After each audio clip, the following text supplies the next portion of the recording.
Hey tubers, this is Kyle Carrington here. I'd just like to take a moment to publicly thank Sterling Allan.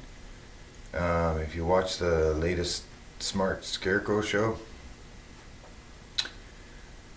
Sterling really showed a lot of emotion, had to hold himself back, and I, for one, was really kind of moved by that because what you have there is an individual with heart. And myself, many others, at times, we've been kind of,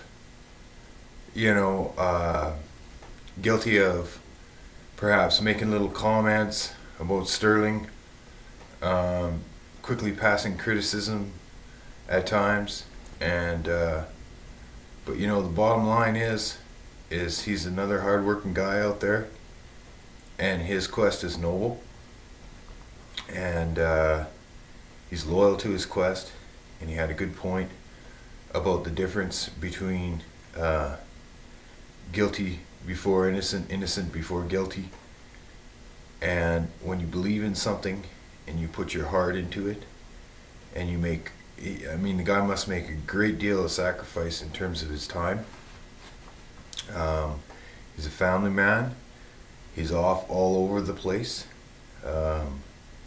And it's easy to just look at that on the surface and say, oh, it must be great. He can travel all over the place. Yeah, maybe great for a guy who's single and bored. But a guy who's trying to raise a kid and have a family and work around the house and everything else. Anyways, point is the guy really showed a lot of heart, and you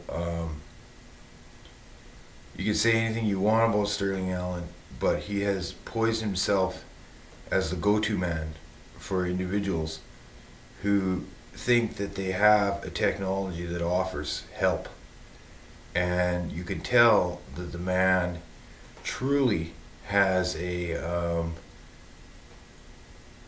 noble quest.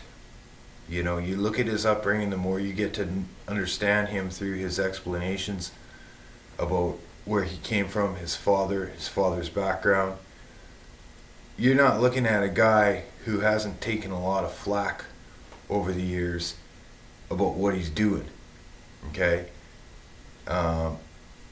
There probably been countless times that people have looked at him and said, Sterling, you're nuts. You're barking up a tree that's never going to grow.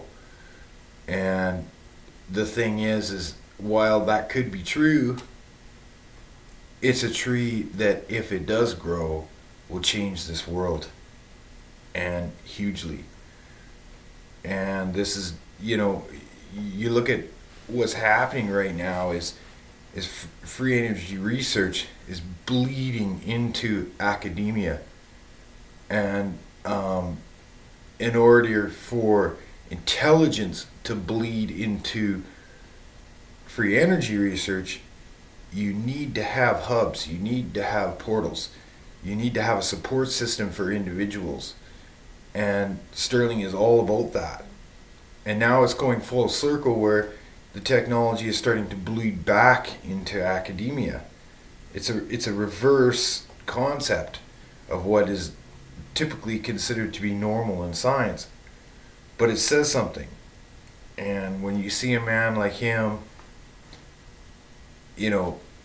broken up like that to the point where, he's almost in tears, you're talking about a guy with heart and passion for what he does. And I would like to personally thank him. I have made contributions to Sterling in the past, and I will continue to make contributions to him because I think that his plight is very worthwhile, and it would not be easy to get to where he has gotten to today. All it takes is one individual, one obscure guy who's intimidated by the world of physics to just stay shacked up was something that the world needs, and yet a guy like Sterling can bring that guy out of the free energy closet, if you will, and that's huge. That's huge. Okay, um, anybody who with a technology that's questionable can find a doubter. Anybody can find somebody willing to go off online making comments about why it doesn't work when they've never even seen it, um, or spend 15 minutes trying to disprove it in person. But when you got a guy like Sterling Allan who believes before he doubts, what you have in that situation is a comfort level that will initiate a trust. And I think that's something that I really didn't think about a whole lot um, before I sort of got to know Sterling's character, his real genuine character. And I just want to say, thumbs up for Sterling Allan. Okay, the guy has heart. Oh no.